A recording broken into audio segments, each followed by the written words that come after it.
Hi everyone, my name is Casey Wofford. I am the confidential advocate with our Relationship Violence and Sexual Assault Prevention Program. And today I am excited to be talking about the origins of Black Lives Matter, as well as really speaking to the incredible advocacy work that the founders have done who created Black Lives Matter. So Patrisse Cullors, Alicia Garza, and Opal Tometi. So I'm going to share my screen. Give me 1 second.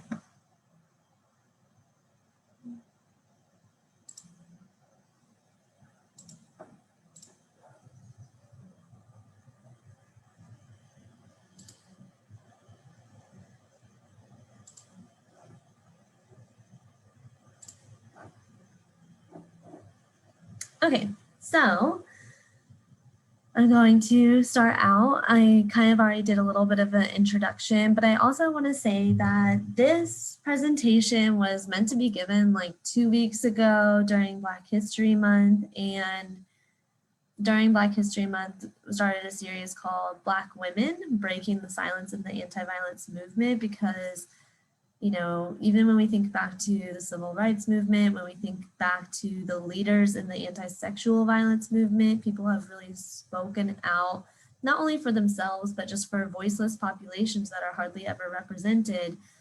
Black women have just been at the forefront of advocacy for such a long time.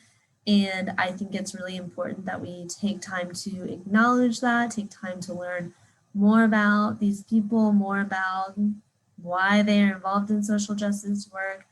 And I found it incredibly interesting, even just putting this presentation together, looking more into the origins of Black Lives Matter and looking more into these 3 women and all the incredible work that they've done. It's really inspiring to see that, they didn't, I think a lot of times people think, wow, like Black Lives Matter is a global movement. It's incredibly well known. You see BLM, it stands for Black Lives Matter in many parts of the world. And we see these things and we think, like, as an advocate myself, or someone who like holds the title confidential advocate in my role, I know advocacy encompasses so much, and sometimes we might feel small, or you might feel like, how can I make a difference? How can I make that big of a difference? And all of these individuals, they started out smaller, and look at what they've done, look at what they've created, what they've accomplished. And I know while there's so much more work to do in regards to moving towards social justice and advocacy, and it's a constant process, it's really incredible when you think about how widespread Black Lives Matter is known. And so I'm just really excited to share a little bit more about the origins of Black Lives Matter, and then to discuss more about each of these 3 incredibly inspiring women. So I think it's important to start out too by sharing why RVSP would be providing a presentation like this. So I'm going to do that, and then we're going to talk about Black Lives Matter, where it came from, kind of where it's at now, and then talk about and honor the founders, Patrisse Cullors, Alicia Garza, and Opal Tometi. And then finally, I think it's important to wrap up to know that you can definitely be involved in advocacy work in whatever way that looks like for you. But we as individuals all have the opportunity to make a difference, and a positive difference in the world every single day. So why is RVSP providing this presentation? The bottom line is because of the intersectionality of sexual violence and racial violence. So when we think about why we have sexual violence, it is because we have systems of oppression in place. They've been in place since as far as I can remember, so years and years and years, where one group has historically had power over another. And when we think about sexual violence, we think, okay, men have historically had power over women. And when I say men or women, anyone who identifies as a man, anyone who identifies as a woman, of course, trans individuals experience higher rates of violence, and I want to acknowledge that as well. But with racial violence, white people have historically had power, Black people or people of color have historically not had any power. And so when you think about that, these groups that have power then develop preconceived notions. And when you put power and prejudice and biases together, what happens is these systems of oppression take form. And so for anyone who is not white passing, they experience higher rates of violence, and they experience more forms of microaggressions, of microassaults, so just slight digs, to more extreme versions of violence as well. And so when we talk about rape culture, when we talk about sexual violence, racial violence has always been a huge part of that. Every time I give a presentation about rape culture, the fact that we live in rape culture, it's important to acknowledge that rape culture does absolutely stem from our history and colonization and slavery, and all of those things tie into racial violence as well. So you can't talk about one of these topics without discussing the other. And while I'm focusing on racial violence and sexual violence, it's important to realize that all forms of oppression lead to violence. And so as an advocate, the reason why RBSB gives this presentation is that we recognize that, and we recognize that to end sexual violence, we must end all forms of violence, including racial violence. And if we end sexual violence without ending racial violence, then we're not achieving our goal at all, right? Nobody should ever have to suffer at the hands of somebody else because one group just wants to maintain power. And so to break these systems down, it's important to be aware of Black Lives Matter. It's important to understand more why it originated. It's important to honor advocates paving the way and leading the way in work. And so wanted to give this presentation today to really honor that. So what is Black Lives Matter? I know it is known all over the world. I know that people know it in many different ways. I mean, if someone watches Fox News versus CNN, they might think very differently about it. If somebody sees the news, sometimes people will term Black Lives Matter's peaceful protest, and then sometimes people see protests that have gotten, that have police militarized, or there's been rubber bullets, or there's been, what is it called? The gas things. I can't remember the name right now, but we see all these different images, and a lot of times all of these images, they look so differently, but get tied back to the name Black Lives Matter. I have heard Black Lives Matter be completely upheld and honored, and I definitely stand with Black Lives Matter. RBSP stands with Black Lives Matter because we have to amplify Black voices, and we have to really listen. I am white passing, I am white. And so I know for me, it's so important that we listen to Black individuals, that we listen to people who are not white passing, to their lived experiences, understand more of how systems of oppression are impacting them, and then advocate to end these systems. But I have also heard, while I have the utmost respect for Black Lives Matter, and today spending time honoring them, I would be remiss, we have heard that people will call it oh, it's a terrorist organization, or speak poorly of it. But absolutely, the Black Lives Matter mission is to amplify Black voices in violence against Black individuals, celebrate Black joy. And so that's why it's important that we actually turn to the people who founded it, and turn to the website that describes it, that gives their annual report. It's so important to turn to the actual source to understand what the mission and the vision of Black Lives Matter is. And that's what we're going to talk about today, and understand why it ever became a thing. So if you are not aware of how Black Lives Matter started, that's what we're here to talk about today. And I pulled this straight from the Black Lives Matter website, but at the end of the day, Black Lives Matter, I knew about the hashtag before I ever knew why or where it started, right? I think the hashtag Black Lives Matter really just went viral so fast that yes, people were using it, but did they know why it started? And for a lot of people, yeah, they did. But I know even for myself, I did not. But Black Lives Matter, it was founded in 2013, so almost 7 years ago now, and it was founded in response to the acquittal of Trayvon Martin's murderer, George Zimmerman. So essentially in February 2012, George Zimmerman, he saw Trayvon Martin leaving a convenience store in Sanford, Florida, and he saw him leave, and George Zimmerman would be white passing and sees him leave, sees a black man, a black 17-year-old leave this convenience store, and just gets bad vibes from him, thinks that Trayvon Martin is up to no good, thinks that he could even potentially be doing drugs, just like a lot of assumptions that he's up to no good. And so George Zimmerman actually calls the non-emergency police department phone number to report these things. And that's why when I say up to no good, using drugs, like that is what he actually reported to the non-emergency police department. The dispatcher on the line, they're like, okay.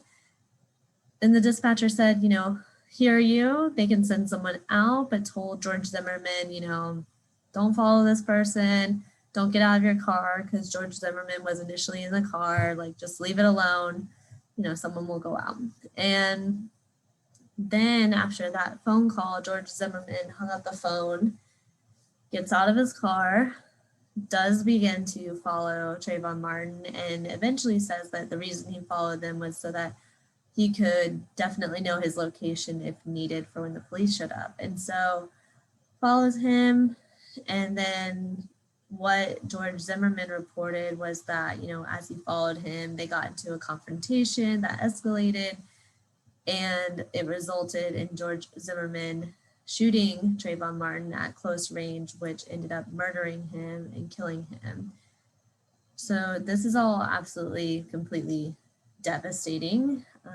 As you can imagine, losing a black 17-year-old man who didn't do anything wrong, who was just leaving a convenience store, is absolutely not okay. And so, of course, people want justice, especially Black people, but anyone who's a decent human being would want some kind of accountability for George Zimmerman, just something. And so George Zimmerman said that the reason that he killed Trayvon Martin was in self-defense, which is absolutely acceptable in Florida. Like if someone is attacked and self-defense happens, which results in someone's death, it's just let off the hook. And so there was no evidence that it wasn't self-defense. And because there was no evidence that it wasn't self-defense, about a year later, when this went to trial, George Zimmerman was acquitted. They didn't hold him on anything. And so that was extremely devastating.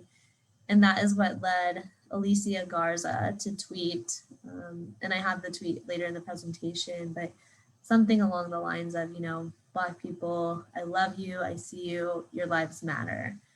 And then Patrisse Cullors did a post right underneath that used hashtag Black Lives Matter.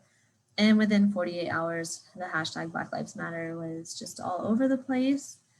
People were outraged. This was another example of a white man not being held accountable and the sacrifice being a Black man's life. And there was no rhyme or reason why Trayvon Martin should have ever been murdered that day. And this is not, of course, the first Black person to die at the hands of a white civilian. This isn't the first Black person to die or be murdered by police. I know that sorry, I said that wrong. We see Black people getting murdered by police, especially we see trans Black people getting murdered by other civilians and just are going missing and nothing ever happening, no one ever being held accountable. And so with this happening over and over, the founders, Patrisse Cullors, Alicia Garza, Opal Tometi, said, okay, this we have a lot of momentum going. This can't be a moment. We need to make this a movement. We need to create change. We need to galvanize our community and just get people in elected positions that are going to hold people accountable. And so Black Lives Matter was founded, and now it's a global network foundation.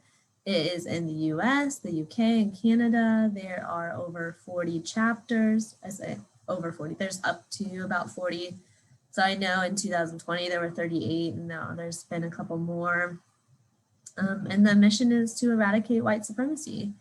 And to do this by engaging Black communities, by really centering Black joy, Black imagination, and innovation at the center of that, to come up with policies, to hold people accountable, to share their experiences. And so ultimately, the movement is really about amplifying Black voices to come up with solutions on how we can better support Black people, make sure that they know that they not only do they matter, but they are valued, that they are an incredible asset to our culture. And so it's just really important to acknowledge where all that came from. So really what was the kickstart of Black Lives Matter was the murder of Trayvon Martin. Unfortunately, may he definitely rest in peace. And so Black Lives Matter is coming up on 7 years strong. I think I mentioned that before. And I did read up on their annual report from last year, and it's really incredible how many people they have reached. I am going to share my video now. I hope it is working. I always think it's good. So I'm speaking about Black Lives, but Black Lives Matter, but I think it's great to share what people actually from the organization have said. So here is this video.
And so that video was Patrisse Cullors, one of the co-founders and now the executive director, speaking about the origins, and that video was shared last year.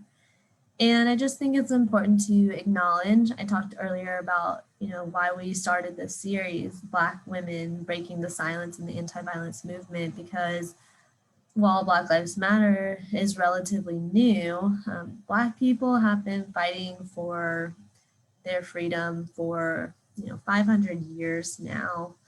They have fought back against slavery, against Jim Crow laws, policing, incarceration, some of the highest unemployment rates, and dying while giving birth at higher rates, and just being murdered for being trans or non-binary. So Black activists and organizers have really worked to move towards this mission of social justice, move towards equality for anyone who is not white passing.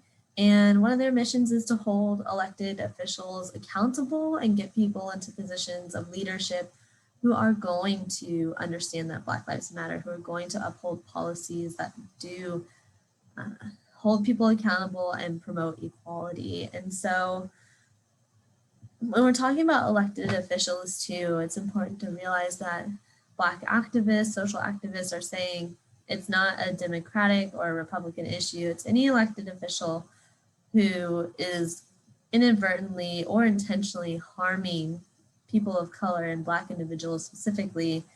If that is happening, they are going to use their voices, amplify voices, use artwork, use music, any way that they can be heard, they are going to be heard. And I think it's so important that this movement really gave a lot of power to Black voices specifically.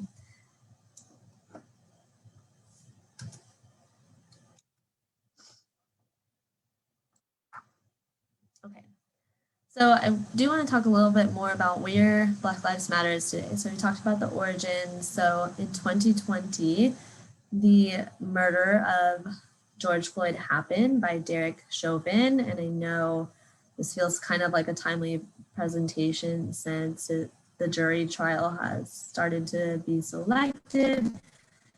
I know that's going to be such a process. I know the trial is going to be, national news is going to be part of the US's history, and it's important to realize that people all over the world still have their eyes on us. And so George Floyd was murdered by Derek Chauvin last year.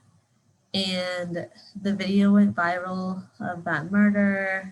And you saw him say, "I can't breathe," where Derek Chauvin just had his knee on George Floyd's neck until he died. And George Floyd had already been deemed, pushed down, like not a threat, like the threat had been de-escalated, and that still happened. And so it was extremely tragic. And with COVID-19, where maybe in the past this would have been something that happened and wouldn't have gotten as much attention, with COVID-19, so many people are in their houses, they're just quarantining, they're locked up. And so this video was seen by so many people, and people didn't have a chance to just like move on. Instead, people had to sit with watching this video and then not go out and just be indifferent and be distracted by something else. Like, this video really hit home with a lot of people, and it just got so much attention. And when this happened, Black Lives Matter was really at the forefront of saying, we are so tired of seeing Black lives taken by police, by the people who are meant to serve and protect. And so Black Lives Matter put out this statement.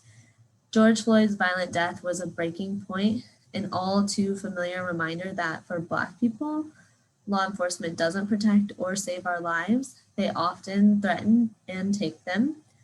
The petition reads, "We call for a national defunding of police. We demand investment in our communities and the resources to ensure Black people not only survive, but thrive." And when this statement went out, they also started the hashtag defund the police. And so that gained a lot of traction. And defund the police became a widely known saying. Whether people agreed with it or not, it was a little bit controversial when it happened. Of course, that a lot of times came from people misunderstanding what Black Lives Matter was calling for. A lot of people heard defund the police and they thought, oh my gosh, so you just want to get rid of the police, you want to go back to the purge, or you want Wild West shootouts to happen, you don't want anyone in power to like serve and protect. Who are you going to call when something comes up? Or you can't call the police and be on hold for 20 minutes or be asked how you're going to pay for that. So a lot of people were speaking about it like that, but that was never the intention of this hashtag, the intention of defund the police or Black Lives Matter. The intention was to end police brutality, to focus on ending mass incarceration and systemic racism. So the intention is to move public funding, city funding, government funding away from militarizing the police to, okay, we have these issues in our communities. How do we get more social workers? How do we get more caseworkers? How do we get more domestic violence shelters, homeless shelters? How do we get more financial advising, financial planning, more resources to get out of poverty?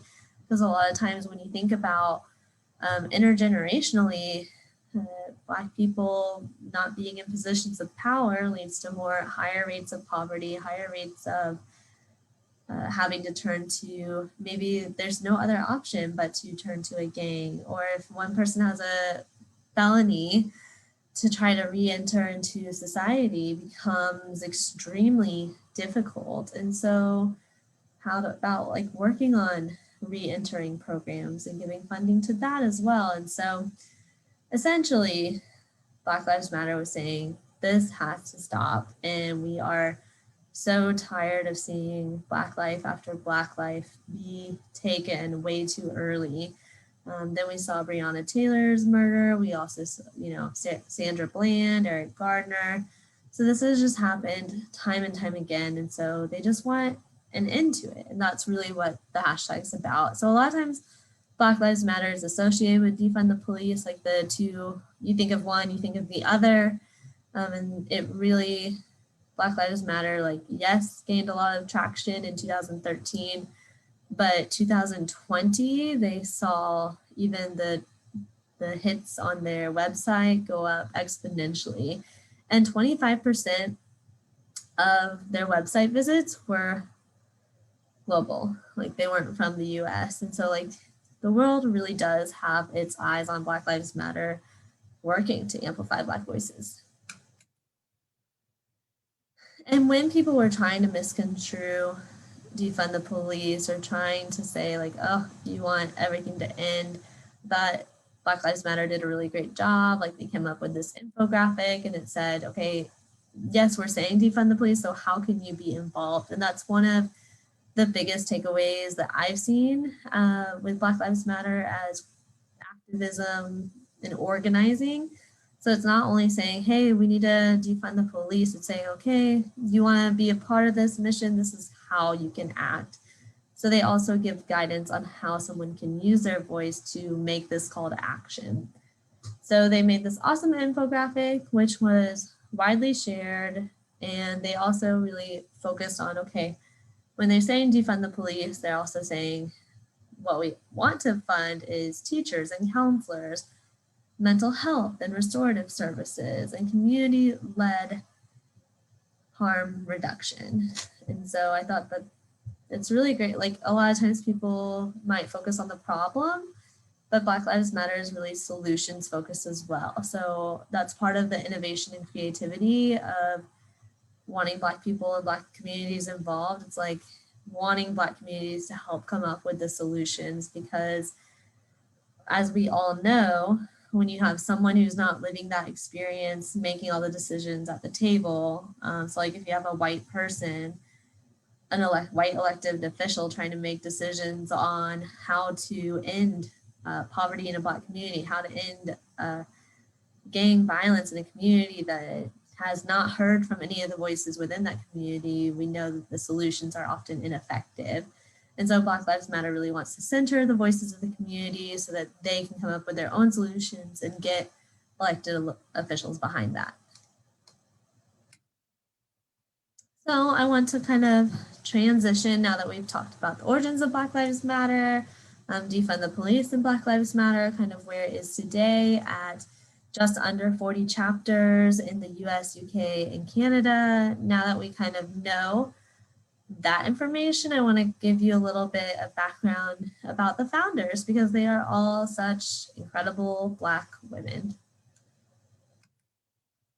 So the first founder I wanted to highlight, just because she is the one who had the tweet, which was followed by the hashtag Black Lives Matter, is Alicia Garza. I actually had the honor and privilege. She gave a really great keynote speaker presentation at NSAC, the National Sexual Assault Conference, last year in 2020, and it is free and it is online. She is really an incredible speaker, so if you're interested in that at all, I would definitely look into it.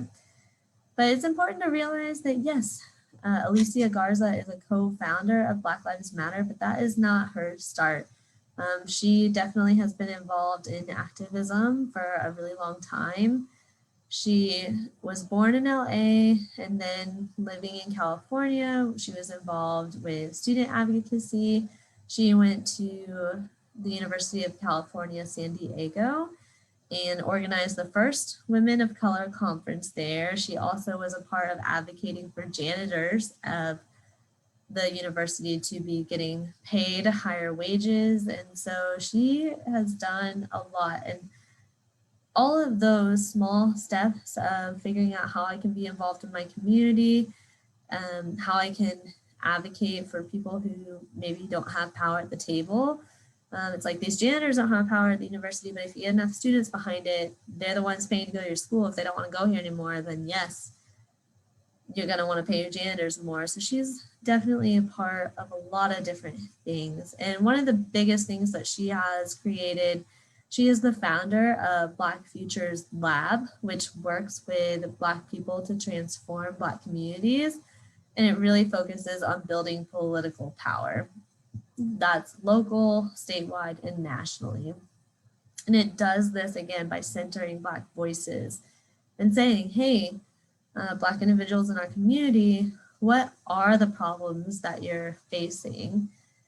And how do we come up with policies to change those problems? So one of the things that Black Futures Lab did is they did a Black census project, essentially surveying Black people, asking them a series of questions, trying to engage them to say, hey, what are maybe like the 3 most prominent issues for you that you face, so that they can get a scope of what the problems are, so that they can know how they can move forward, try to get them addressed.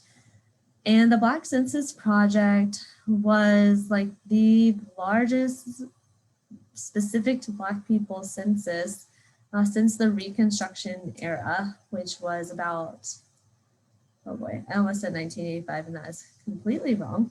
But I think it's 1865. And my dates are completely leaving me right now, and I definitely know this, so I'm a little bit frustrated with myself, but that's completely okay. Anyways, the Reconstruction era. So that is just kind of huge to know that, since then, it's like, why are we not centering Black voices in general?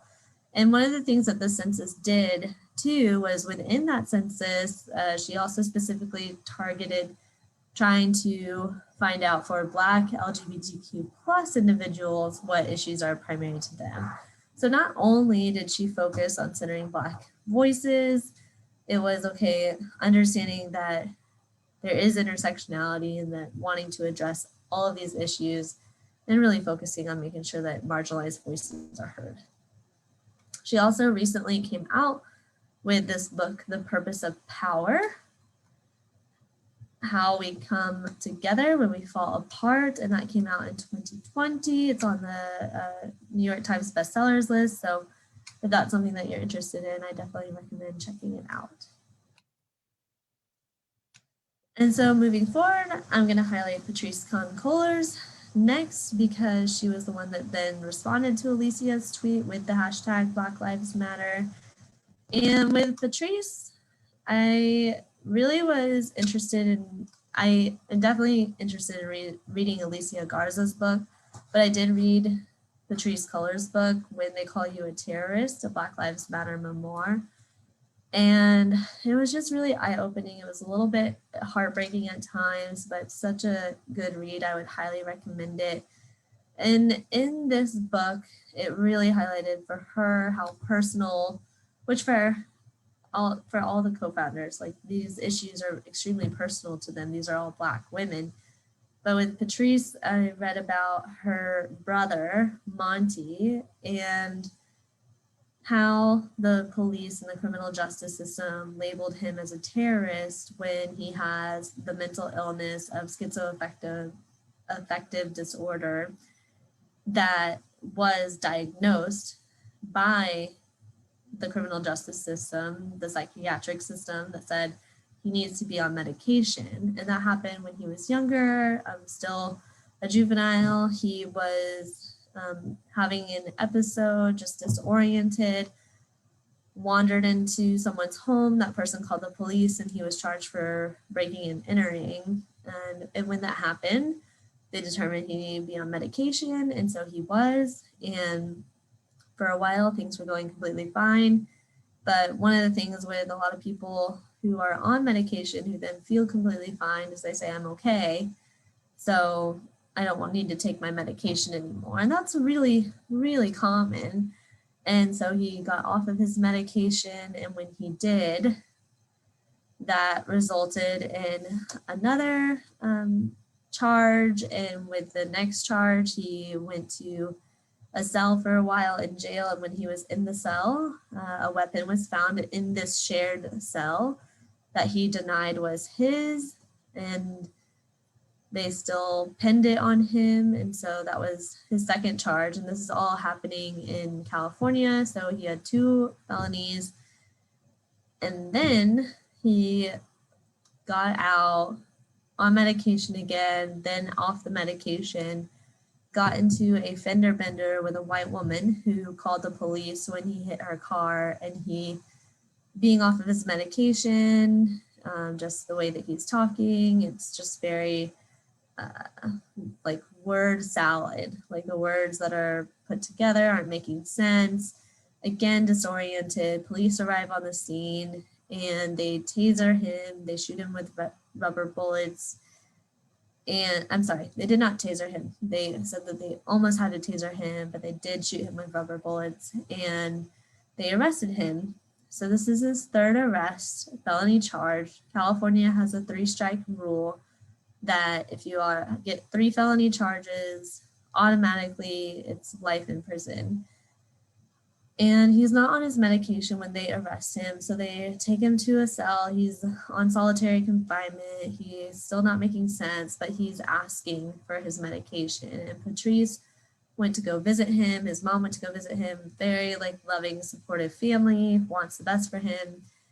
He's asking for his medication. Patrisse advocates for him to get his medication. No one is still getting it for him. And so about a month later, when his trial date arrived, he was supposed to go before the judge. When Patrisse and her mom got there, as well as a more support system, the police talked to them before they saw her brother, and they said, listen, he is not in good shape. It's going to be hard for you to see. He's going to be coming in on a gurney, and he also has one of those spit masks over his face, so straight up Hannibal Lecter style. And so he still hasn't had access to his medication. They roll him in. He's just desolate. And the judge is like, why would you bring someone in here on a gurney with this mask? Clearly they're not in a condition to participate in this process. So the judge reschedules the trial, and the last thing that they heard when he was being rolled back out of the room was just her brother yelling, Mom, just that he wanted his mom so bad. And so this is a person with a mental illness who's being denied access to medications by the same criminal justice system that said, we diagnosed you, you need access to medications, then being denied them, and just not being heard at all, and people trying to advocate for him. It's just not working. So the trial gets reset, and the public defender tells Patrisse and her mom he's going to serve life. That's it. He just says that. He's got no, this is how we're going to handle this. This is how we're going to try to get the sentence cut down. Nothing. It's just he's going to serve life in prison. And so Patrisse at that time said, absolutely not. And she said, I'm going to hire a lawyer. Go tell him that. And Patrisse has $150 in her bank account at that time. And they need $10,000 for a lawyer to get him on retainer. And they need it in a few days. A couple weeks. And so between the time that she said, we're going to get a lawyer, and a couple weeks later, she galvanized her community. She had co-started with some other people this strategy center at the high school that she had used to go to, which essentially was about organizing people to activate them to get things done. to get good policies in place for students there, have support systems in place. And so she has some organizing history at this time. So she's like, okay, I've done it before, I can do it again. So she utilizes her resources, sends out, I think she said she sent out like just tons and tons of letters, and within a few days got $6,000 in the money. And then a few days later got the other $4,000 donated by a family member. So within 2 weeks, raises $10,000 so that her brother can have a lawyer. And her brother's sentence got reduced to 18 years. He didn't end up serving all of them. You know, he got out earlier. And so that was, as much as that's completely tragic, that was a success story, it was. And then when he actually got out of prison, they worked and organized to make sure, okay, they're like, we know he's going to be out of prison.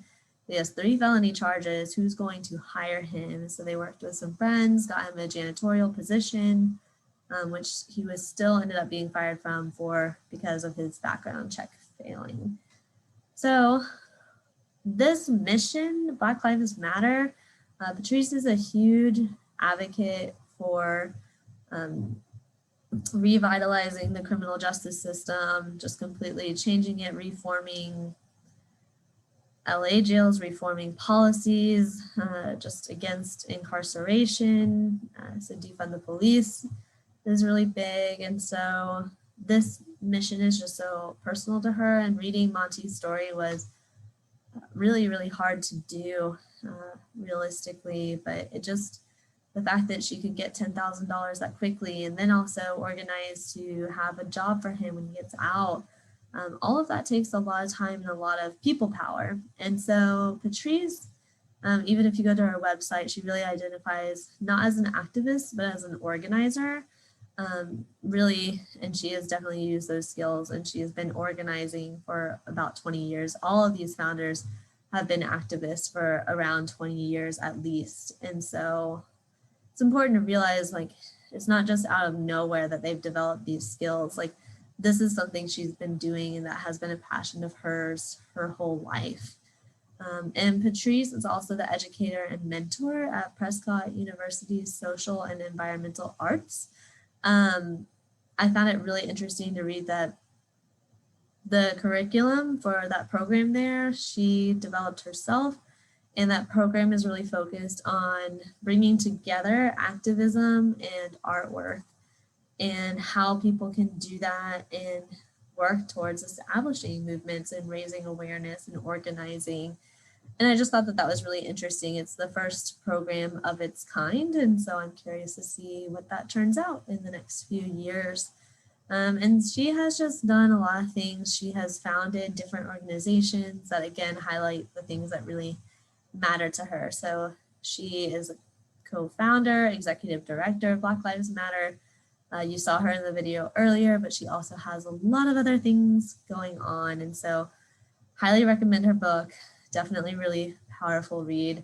And I just wanted to share this quote from her because I really liked it. It's from her website. It says, "We rarely know what motivates somebody in their work, and it's usually a particular moment in their life. For me, that moment is my brother's incarceration and the ways in which this country has decided to neglect, abuse, and sometimes torture people with severe mental illness, especially if they're Black." And that, again, reading Monty's story really, it was just really, really powerful and a really tough read. And it's a read for me, but it's Monty's life. And it's the lives of a lot of people with mental illnesses, especially Black people, as Patrisse said. And so it just was really powerful. And I recommend everyone to read that book too, right after you read Alicia Garza's or before. You can buy them both or check them out from the library, of course. And then the last co-founder that I wanted to highlight, and they all, of course, have equal power. I'm not trying to say none have.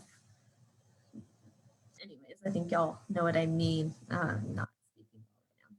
Is Opal Tometi, and she is a Nigerian immigrant, executive director at the Black Alliance for Just Immigration. She was the executive director for 8 years.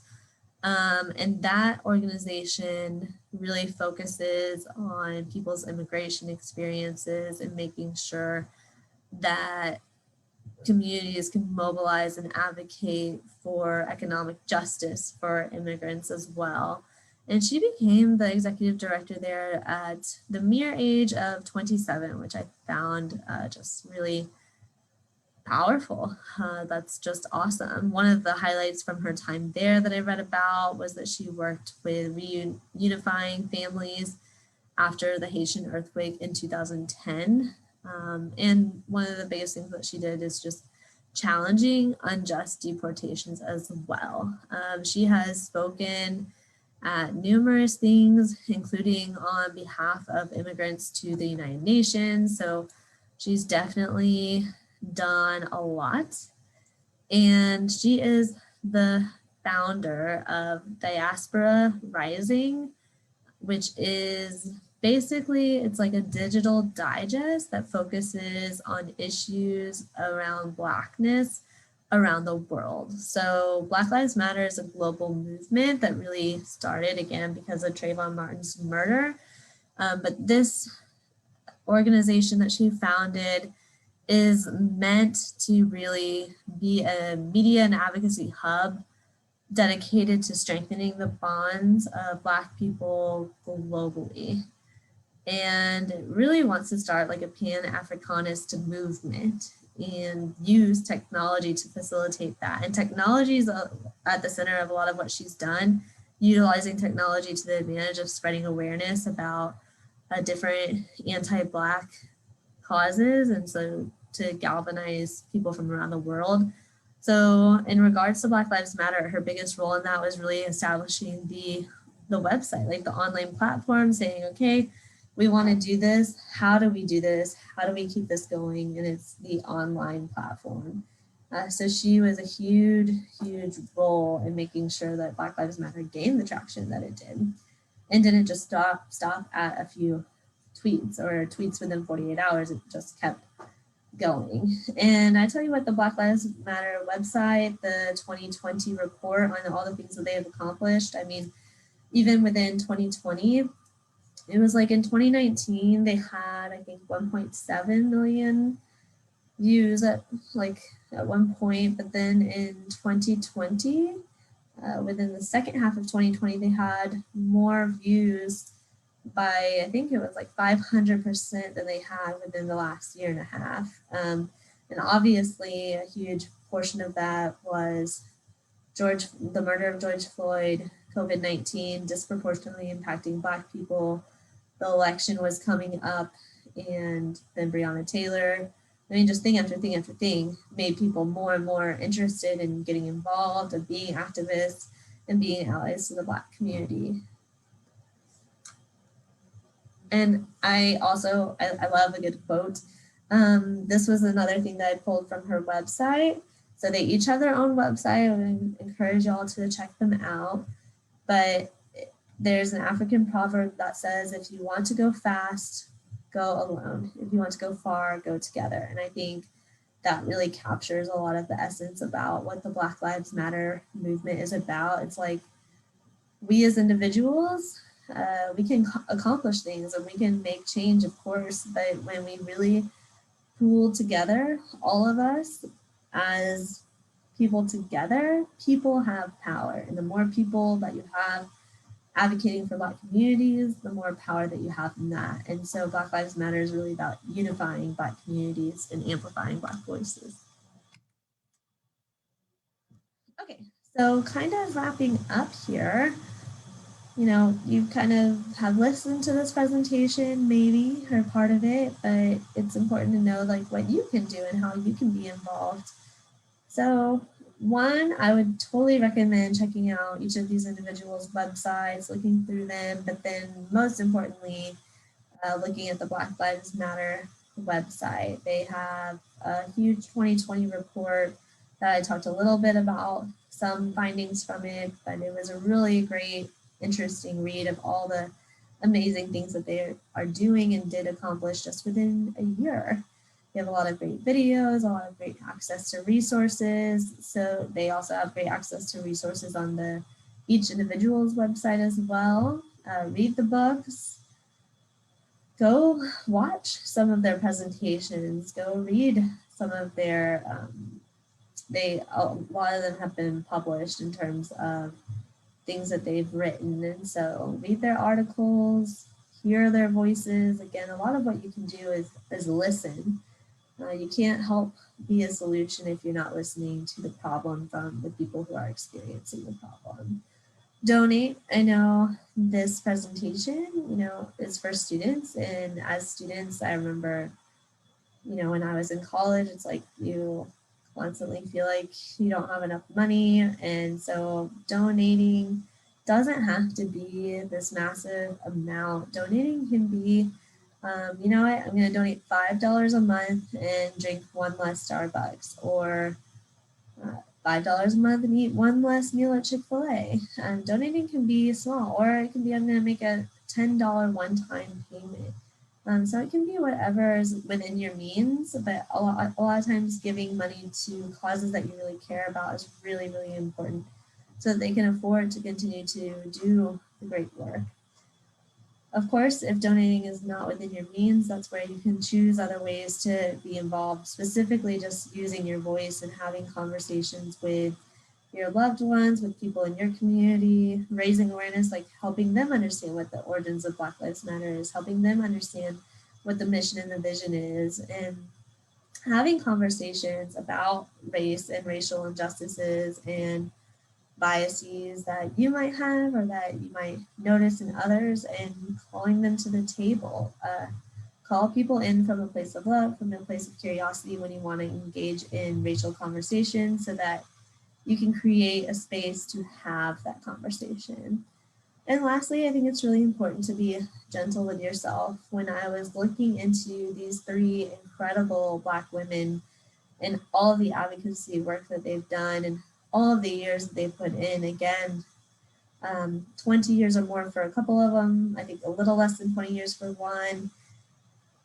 When you look into that and when you see that they were involved in advocacy groups or in like student government in college or in high school, understand that Black Lives Matter didn't get to where it is because they just jumped straight into that. It was a process. And so be gentle with yourself. Know that if you have a day that you don't have the energy to engage in advocacy work, even engage in that racial conversation, if you have that day, then know that the next day is always an opportunity, and just be gentle with yourself, because as advocates, we all are still capable of saying things that even harm our own communities. And as advocates, we are constantly unlearning and relearning and saying, oh, I thought I learned that, but wait a second, let me re-examine that. Our world is constantly changing. So something that is even deemed okay today might not be deemed okay in the next 10 years. And so